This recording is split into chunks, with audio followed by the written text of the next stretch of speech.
남북 정상의 합의에 따라 오는 광복절을 계기로 3년 만에 이산가족 상봉이 이루어집니다. 이산가족들뿐만 아니라 북한 이탈 주민들도 북의 가족과 만날 날을 기대하고 있습니다. 역사적인 남북 정상회담과 그 결과물인 판문점 선언이 나오면서 전국의 지자체마다 앞다퉈 남북 교류와 경협 관련 추진책을 발표하고 있습니다. 권영진 대구시장이 경선을 통과하자마자 예비 후보를 사퇴하고는 대구시장 선거가 끝나기라도 한 것처럼 대처하는 데 대해서 비판이 일고 있습니다. 지열 발전이 포항 지진에 영향을 줬다는 논문이 세계적인 학술지에 실리면서 정부 책임론이 거세지고 있습니다. 여러분 안녕히 주무셨습니까? 5월 2일 수요일 아침 대구 MBC 뉴스투데이입니다.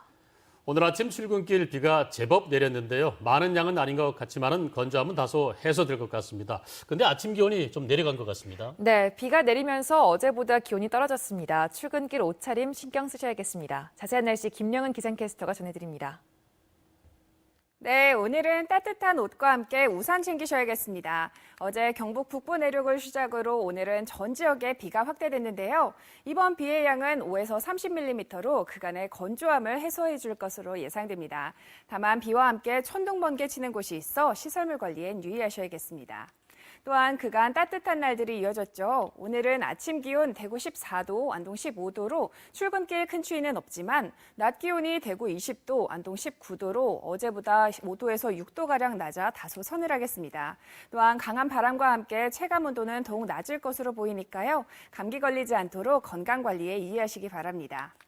이번 주는 내일부터 비가 그치고 다시 조금씩 햇살이 드러나면서 기온도 오름세를 보이겠습니다. 날씨 정보였습니다. 남북 정상의 합의에 따라서 오는 광복절을 계기로 이산가족 상봉이 이루어집니다. 지역의 이산가족들 벌써 가족 상봉의 그날을 기다리는데요. 북한 이탈 주민들도 조심스레 북에 남은 가족과 만날 날을 손꼽아 기다리고 있습니다. 석원 기자가 취재했습니다. 남북 두 정상이 오는 광복절을 계기로 이산가족 상봉에 합의했습니다. 더 늦기 전에 이산가족들의 만남이 시작될 것이며 고향을 방문하고 서신을 교환할 것입니다. 남과 북, 이산가족이 3년 만에 다시 만나게 됩니다. 실향민 아버지를 둔 진원철 씨는 이번 남북 합의를 반신반의하면서도 북쪽에 살고 있는 고모들과 편지라도 늘 교환할 수 있기를 소망했습니다. 제가 어렸을 때는 명절날은 슬픈 날인 줄 알고 있었어요. 왜 그러냐면 명절 차례상 차려놓고는 막 계속 우시는 거야. 이산가족 상봉을 원하는 지역민은 3천여 명. 이 가운데 80세 이상은 62%로 하루 1시가 급하다고 실향민은 말합니다. 우리가 염원하는 거는 이게 100명씩 200명씩 해결은 안 되고요. 우리 살아생전에 한 번도 못 해보겠고 소신교환이라도 왕래해야 돼요. 지역에 정착한 북한 이탈 주민도 이번 정상회담을 계기로 북에 남겨둔 친인척과의 교류를 조심스레 기대해 봅니다. 한국에 온 지 10년이 돼가는 김래영 씨는 아기가 생긴 뒤 더욱 어머니가 보고 싶다며 그리움을 말합니다. 라진하고 포항 쪽에 뭐 이렇게 보니까 이렇게 좀 그런 것도 좀 했으면 좋겠고 그러면 저도 엄마도 볼 수 있고 마음대로 있잖아요. 글쎄 뭐 그렇게는 안 되겠지만서도 그런 바람은 없지 않아 있죠. 대구와 경북 지역에 정착한 탈북민은 1,700여 명에 이릅니다. 이산가족과 함께 또 다른 분단의 아픔을 안고 사는 탈북민도 새 시대가 열리길 기대하고 있습니다. MBC 뉴스 석원입니다. 남북 정상회담 판문점 선언에서 동해선 연결이 명시되면서 남북 철도 연결이 급물살을 탈 것으로 전망됩니다. 앞으로 있을 북미 정상회담 결과에 따라서 대북 제재 해제도 점쳐지면서 경상북도도 남북 교류 재개 준비에 바빠졌습니다. 이정희 기자가 보도합니다. 판문점 선언을 통해 2007년 14선언의 사업들 중 1차적으로 동해선과 경의선 철도와 도로 연결이 명문화됨에 따라 동해선과 경의선 연결은 남북 경제협력의 최우선 과제로 확정됐습니다.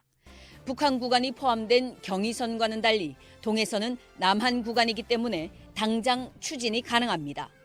1단계 포항 영덕 구간은 올 1월 개통, 영덕 3척은 2020년 개통을 목표로 현재 공사 중입니다.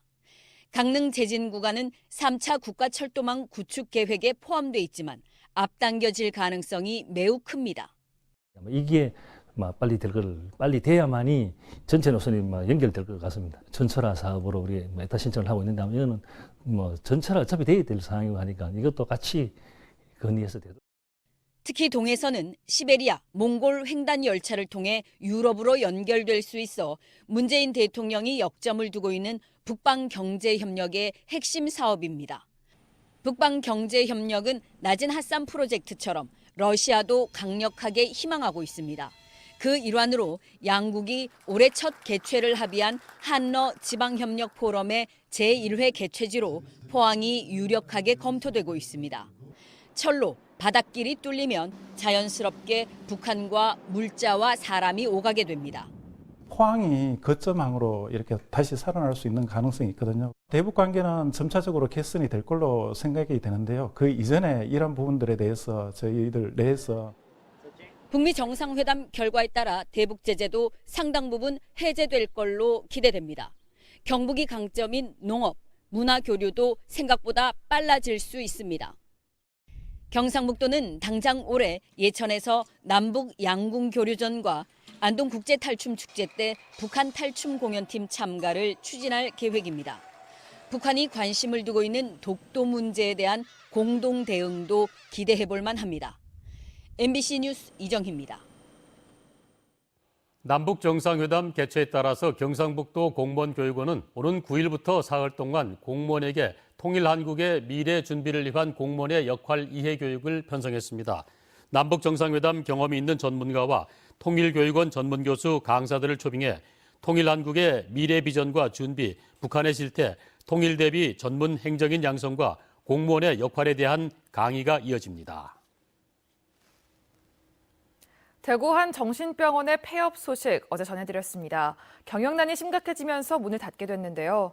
그런데 폐업을 한다는 사실을 하루 전 갑자기 통보하는 바람에 100여 명의 환자들은 오갈 데 없는 상황에 놓였습니다. 양관희 기자가 보도합니다. 밤늦은 시각 정신병원 앞에 흥분한 입원 환자들이 모여 있습니다. 병원 측이 문을 닫는다는 소식을 불과 하루 전 갑자기 알렸기 때문입니다. 입원 환자 대부분은 기초생활수급자들로 가족도 갈 곳도 없는 경우가 많습니다. 가실 병원이 있어요? 아니, 저기 갑자기 결정 나가지고 내일 나가라 하는데 이런 경우가 어디 있습니까? 아침이 되자 환자들이 부랴부랴 짐을 밖으로 옮깁니다. 아침까지 짐을 모두 빼라는 병원 측의 요구 때문입니다. 오늘 저까지 나가든지 한 내일 저까지 좀 나가라. 어제 오후에. 그러니까 우리 갑자기 갈 데 없지 뭐. 하루 전에서야 폐업 통보를 받은 건 간호사와 병원 직원들도 마찬가지입니다. 언제 졌는데요?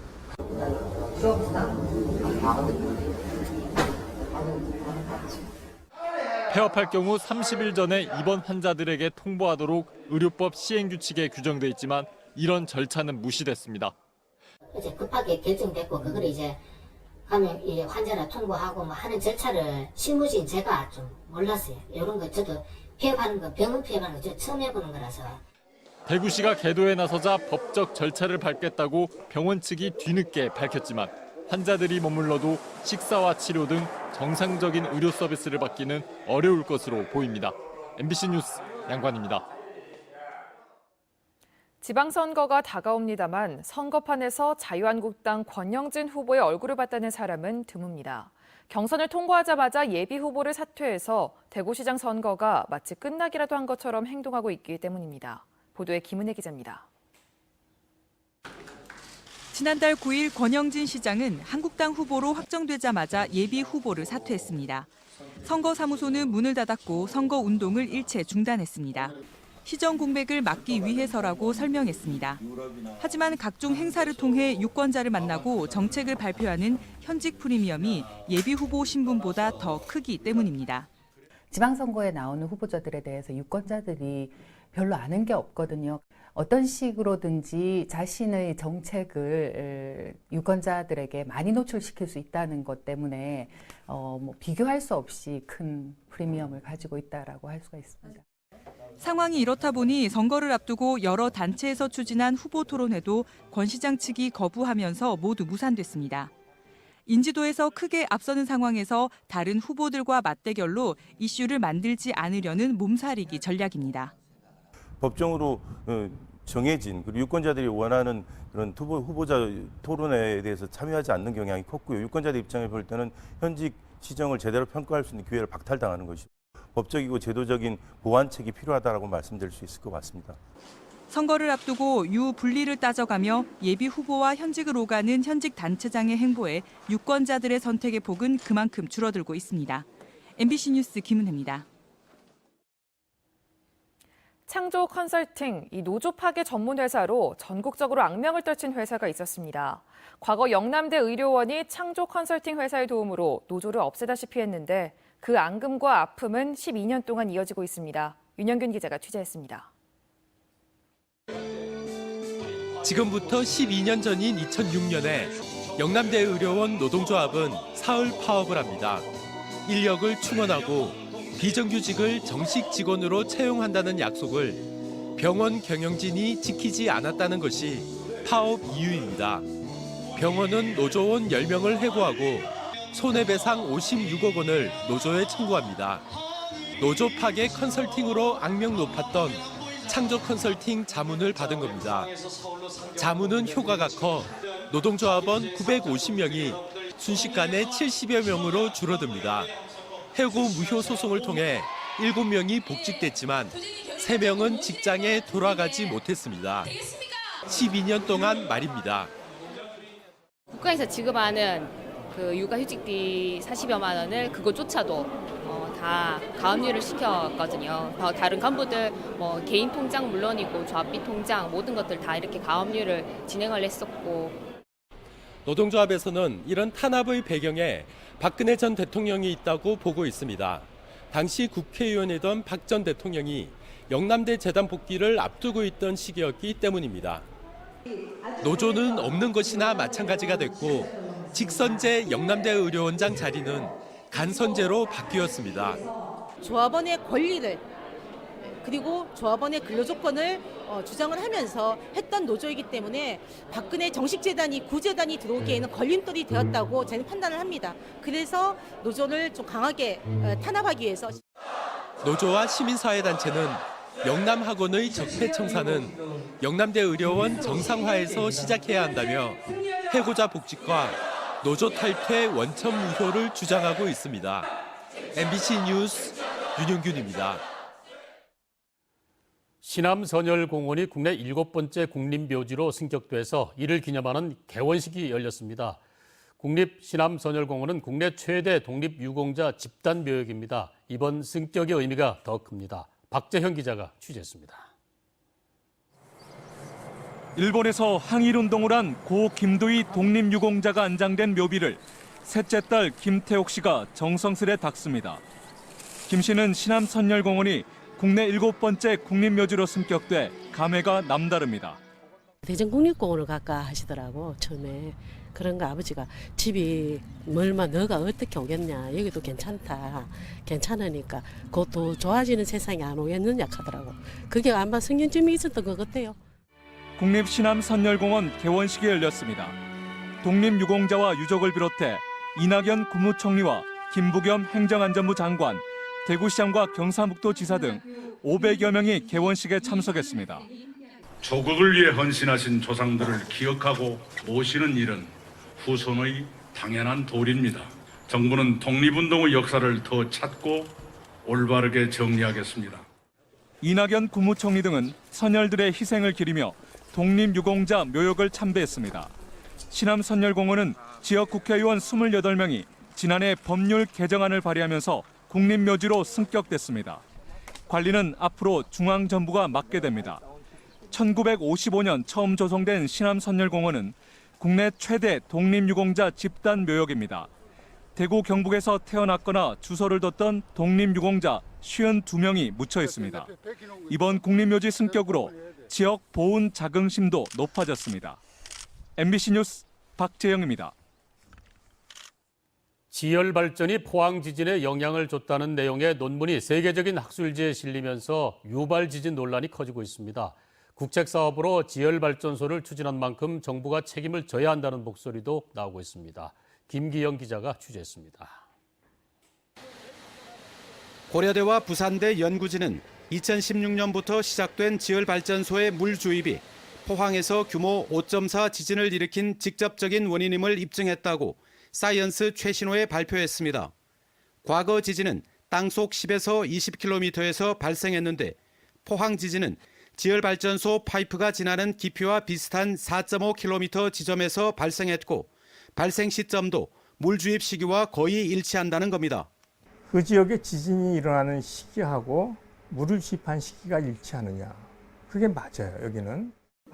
지역민들은 놀라움과 함께 정부 보상을 요구하고 있습니다. 황당하죠. 그런 일로 이래가지고 피해가 났으니 지진 났다는 게 우리는 생각지도 못한 일 아닙니까? 포항시도 즉각 대응에 나섰습니다. 포항 상위 등 사회단체들과 지열발전소 폐쇄와 법적 대응을 위한 범시민 대책위원회와 법률자문단을 구성하기로 했습니다. 포항시 의회도 피해 보상과 지열발전소 완전 폐쇄를 위한 대정부 촉구 결의문을 채택했습니다. 하지만 국내외 전문가로 구성된 정부 조사가 이제 막 시작된 단계여서 신중해야 한다는 지적도 있습니다. 파라미터를 측정하고 그것에 기반해서 정량적으로 이것이 가능한지를 평가하는 그런 과정을.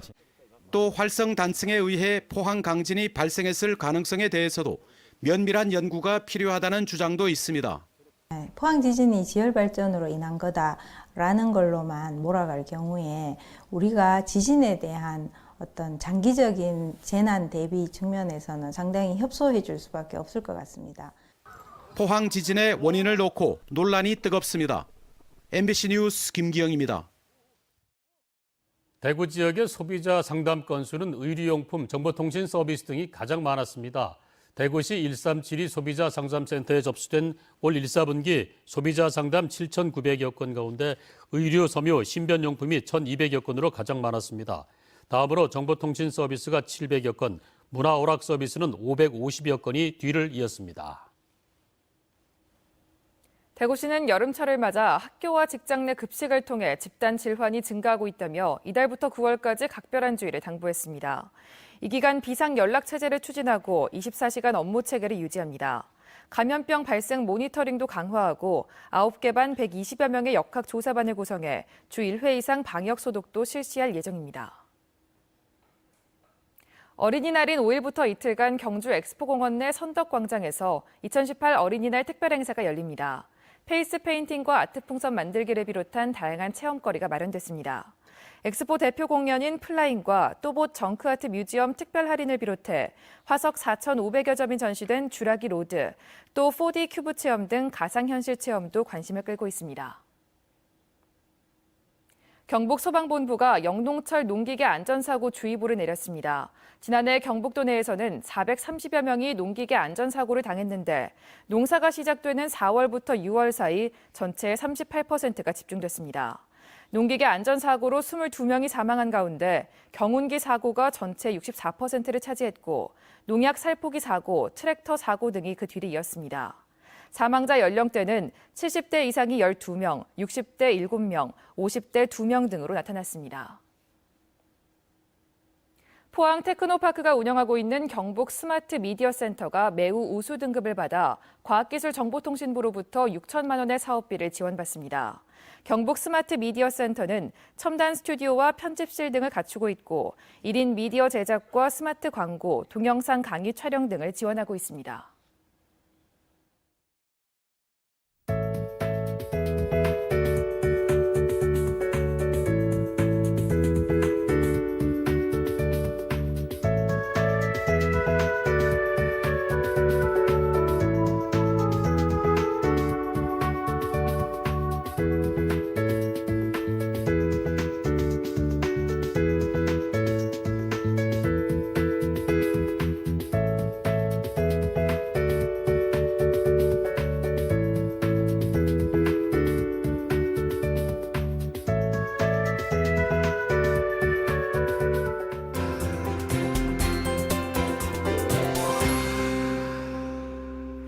오늘은 따뜻한 옷과 함께 우산 챙기셔야겠습니다. 어제 경북 북부 내륙부터 비가 시작돼서 오늘은 전 지역에 확대됐는데요. 이번 비의 양은 5에서 30mm로 그간의 건조함을 해소해 줄 것으로 예상됩니다.